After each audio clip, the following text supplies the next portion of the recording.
Welcome back to Radio Entrepreneurs. I'm Jonathan Friedman, and today we're at the Small Business Exposition, and we have our next guest is Mary Cheyne. Mary has just published a book recently, talking about presenting yourself in public speaking. Welcome, Mary. Thank you. You want to tell our listeners a little bit about your book and what the content and the topic is? Sure. So the book is called Present Yourself in Public Speaking. Present is in quotes because it's meant to be a play on the word present.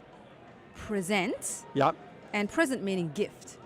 Oh, interesting. So not being present, but that's probably part of it too. It's both. In fact, there's an entire chapter dedicated to presence.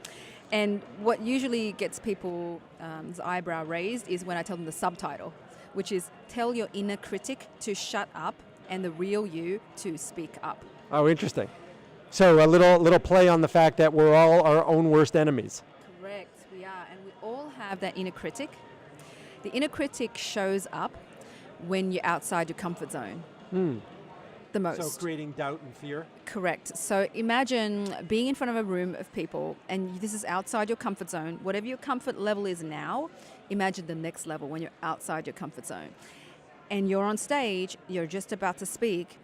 If we were to pause and freeze and look into your brain and listen to what your voices are saying in your head, it's all negative, I take it. Many of it is negative. Oh my God, what are people going to think about me? Are there people in the audience who I think are going to think what I'm saying is BS? All sorts of negative things that come up. But if we're not aware that those little voices are coming up, then we cannot present ourselves in the most powerful way. Oh, interesting. Now, is some of that dependent on who you are and what your personality is? Or is it across the board that even if people tend to have, I don't want to say narcissistic tendencies, but tend to be, confident, do they share the same traits? They just are able to quell those thoughts. Great question. And here's what I say to that. This inner critic and the negative voices in your head, it's a human condition.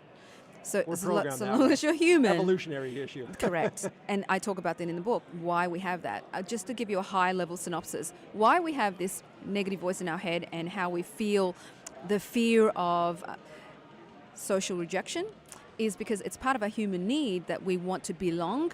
We want to have love in our life. We want to have people like us because socially we want to be part of a tribe because that's evolutionarily, that's how we evolved, so that if you're a part of a tribe, there's a higher probability that you are going to survive, right? If you get sick, someone's going to be there to help you, and you're not going to die. Someone's going to be there to get food for you, right?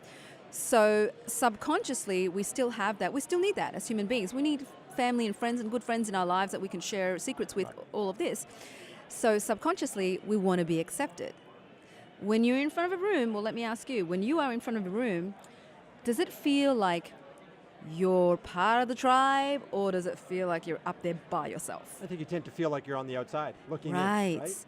Look at all these eyes looking at me, and I'm the only one up here, right? So it does feel like you're the only one, and there's everyone in front of you ready to, here's the secret word that people don't like, judge you, right?